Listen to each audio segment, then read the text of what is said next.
कोई रास्ता बताएं जिससे कि मेरे साथ जीवन में जो अन्याय हुआ है उसको मैं सहने में समर्थ हो जाऊं। अन्याय क्या हुआ है? अन्याय यह हुआ है कि जो मुझे मिलना चाहिए था वो नहीं मिला। जिस पद के मैं योग्य हूं उससे नीचे रह गया। सभी को ऐसा लगता है, इसलिए हर आदमी इसी दुख में जीता है कि जो मुझे मिलना चाहिए वो नहीं मिला। मैं योग्य तो था कि वाइस चांसलर हो जाता और पढ़ा हूं एक स्कूल में मास्टर होके। योग्य तो था कि मालिक हो जाता, बना हूं चपरासी। और ये स्थिति सदा बनी रहती है, इससे कोई फर्क नहीं पड़ता।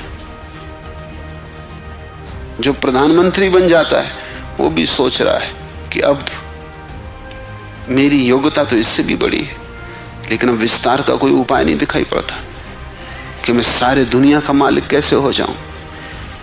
तुम सिकंदरों को तृप्त नहीं कर सकते, और सभी सिकंदर हैं, छोटे मोटे बड़े, लेकिन सभी सिकंदर हैं। सभी की बड़ी आकांक्षा है, और आकांक्षा तुमसे आगे जाती। तुम हमेशा पीछे रहते हो, और योग्यता तुम्हें सदा ज्यादा मालूम पड़ती है। ये अधार्मिक आदमी का लक्षण है। धार्मिक आदमी का लक्षण यह है कि जो मिल जाए वो मेरी योग्यता से ज्यादा है। थोड़ा सोचो, देखो, जो तुम्हें मिला है वो तुम्हारी योग्यता से ज्यादा है या कम है? वो सदा ज्यादा है, वो सदा ही ज्यादा है, क्योंकि कुछ भी हमने अर्जित नहीं किया। ये विराट जीवन हमें यूं ही मिला है, दान में। हमने मांगा तक नहीं था, बिना मांगे मिला है। फिर भी अहोभाव पैदा नहीं होता। नानक कह रहे हैं कि उसको युग युग तक भोग कर भी हम चुका नहीं पाते। वह हुक्म से पथ निर्देश करता है। ये बड़ी गहरी चाबी है, और नानक के विचार का बड़ा महत्वपूर्ण हिस्सा उसमें छिपा है। वो ये है, हुक्म चलावे राह।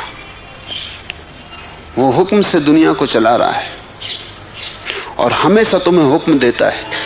अगर तुम्हारे पास थोड़ी भी सुनने की समझ हो तो तुम उसके हुक्म को समझ सकते हो और उसके अनुसार चल सकते हो। तुम सुनते ही नहीं।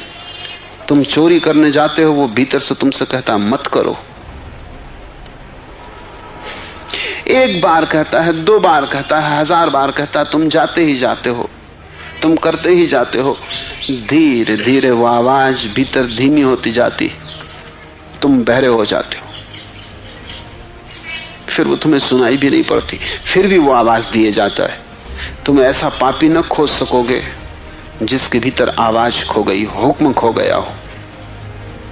तुम ऐसा बुरा आदमी न खोज सकोगे जिसको वो अब भी आवाज न दे रहा हो। वो कभी थकता नहीं और कभी निराश नहीं होता।